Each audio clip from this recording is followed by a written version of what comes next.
C ഡിയിൽ എഴുതി വെച്ചിരിക്കുന്നത് മുഴുവനും വാദിയെ പ്രതിയാക്കിക്കൊണ്ടാണ്. അപ്പോൾ ഞാൻ ഞെട്ടിപ്പോയി. അപ്പോൾ എന്നിട്ട് ഇങ്ങനെയാണോ സംഭവം? അപ്പോൾ ഇദ്ദേഹം പറഞ്ഞു അങ്ങനെയാണ് സംഭവം. അപ്പോൾ ഞാൻ പറഞ്ഞു അങ്ങനെയല്ലല്ലോ, ഞാൻ സ്ഥലത്ത് പോയി അന്വേഷിച്ചിരുന്നു, ഇങ്ങനെയാണല്ലോ സംഭവം, നേരെ തിരിച്ചാണല്ലോ. അപ്പോഴേക്കും ഇദ്ദേഹം പെട്ടെന്ന് തന്നെ അത് മാറ്റിയിട്ട് വേറൊരു സി ഡി, അപ്പോൾ അതും എഴുതി വച്ചിരിക്കുകയാണ്.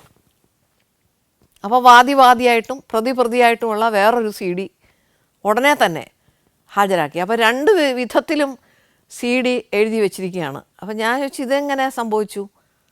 അപ്പോൾ ഇങ്ങനെ തല ചൊറിയുകയാണ് ഹെഡ് കോൺസ്റ്റബിൾ. അതിപ്പോൾ എങ്ങനെയാണെന്ന് ചോദിച്ചു കഴിഞ്ഞാൽ ഇങ്ങനെയൊക്കെയാണ് സ്റ്റേഷനിൽ പൊതുവേ കാര്യങ്ങൾ എന്നൊക്കെ പറഞ്ഞ് അദ്ദേഹം തടി തപ്പാനായിട്ട് ശ്രമിക്കുകയാണ്. അപ്പോൾ ഇതോടുകൂടിയാണ് എനിക്ക് മനസ്സിലാകുന്നത് സ്റ്റേഷനിൽ എല്ലായ്പ്പോഴും ശരിയായ സംഭവം തന്നെ ആ രീതിയിൽ തന്നെ എഴുതി വയ്ക്കണമെന്ന് നിർബന്ധമില്ല. അത് വേരിഫിക്കേഷൻ SHO നടത്തേണ്ടത് ഒരാവശ്യം തന്നെയാണ്. അത് നടത്തിയില്ല എന്നുണ്ടെങ്കിൽ നീതി നടപ്പാക്കും എന്ന് ഉറപ്പാക്കാൻ നമുക്ക് പറ്റില്ല. അപ്പോൾ അത് ഒരു വലിയ തിരിച്ചറിവായിരുന്നു.